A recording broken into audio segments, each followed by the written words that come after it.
Bismillahirrahmanirrahim. Assalamualaikum warahmatullahi wabarakatuh. Perkenalkan, nama saya Arif Mulyono dengan NIM A1B125121, Fakultas Pendidikan Bahasa dan Sastra Indonesia, Universitas Jambi. Pada kesempatan kali ini, izinkan saya untuk mereview sebuah buku novel yang mana dalam hal ini telah ditugaskan oleh dosen pengampu mata kuliah membaca komprehensif, yakni Ibu Helty SPD MPD. Buku yang akan saya review kali ini adalah berjudul Perahu Kertas karya Dewi Lestari atau akrab disapa dengan DE, karya Bentang Pustaka 2009. Cerita dimulai ketika Kugi, gadis unik yang bercita-cita menjadi seorang penulis dongeng, masuk kuliah bersama sahabatnya Noni dan pacarnya Noni yaitu Eko di Jakarta. Dan di sana Kugi bertemu dengan seorang pemuda bernama Kenan yang baru saja pulang dari Belanda, yang mana dia ini adalah seorang pemuda berbakat menulis, namun ditekan oleh keluarganya untuk kuliah dalam jurusan bisnis.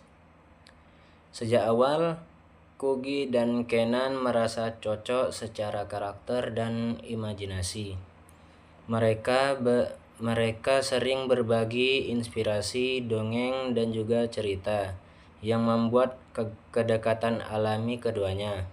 Namun perasaan keduanya terhalang oleh kondisi masing-masing, yang mana ternyata Kenan tahu kalau ternyata Kugi memiliki pacar, dan sebaliknya Kugi mengetahui kalau Kenan juga memiliki pasangan. Konflik yang dialami kedua tokoh ini cukup rumit, mulai dari adanya perasaan yang tumbuh di keduanya namun terhalang oleh kondisi masing-masing. Seperti Kugi yang berusaha menjauhi Kenan, yang mana ketika Kugi mengetahui kalau Kenan ini sudah memiliki pasangan, padahal sebelumnya yang mana sebelum kedekatan Kugi dan Kenan membuat pacar Kugi memutuskan hubungannya dan membuat Kugi harus fokus pada cita-citanya menjadi penulis dongeng. Sementara Kenan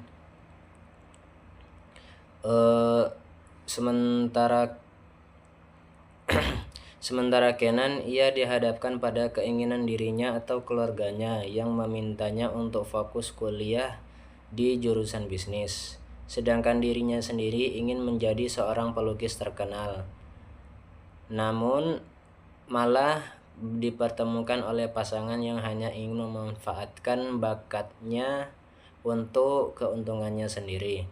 Pada akhirnya Kenan menegaskan pilihannya kepada kedua orang tuanya untuk menjadi penulis terkenal dan bukan menjadi anak ekonomi yang dipaksakan. Penolakan dan kekecewaan terjadi, namun keputusan itu membuat Kenan menjadi dewasa. Pada saat yang sama, Kugi juga menemukan tempat menulis yang tepat untuk menulis dongengnya dan menyalurkan imajinasinya kepada anak-anak dalam program edukasi. Hal ini membuat mimpinya menjadi nyata dan bukan sekadar perahu kertas yang hanyut yang sering ia buat untuk mengirim pesan-pesan kepada dewa hayalannya. Setelah melewati perjalanan panjang penuh konflik, hubungan keduanya akhirnya bersatu di waktu yang tepat. Mereka menjadi pribadi yang saling mendukung, Kugi dengan dongengnya dan Kenan dengan lukisannya. Pesan moral yang bisa didapat dalam novel ini adalah, pada akhirnya perahu kertas mengajarkan kita bahwa hati tidak bisa dipaksakan. Perasaan yang tumbuh secara alami justru membawa kita pada jawaban yang benar. Kegagalan dan perpisahan adalah proses pendewasaan. Dan ketika sudah waktunya, cinta akan menemukan tempat berlabuhnya, seperti perahu kertas yang akhirnya tiba di pelabuhan yang tepat. Baiklah, mungkin sekian video review novel Perahu Kertas yang bisa saya sampaikan. Kurang lebihnya saya mohon maaf. Wassalamualaikum warahmatullahi wabarakatuh.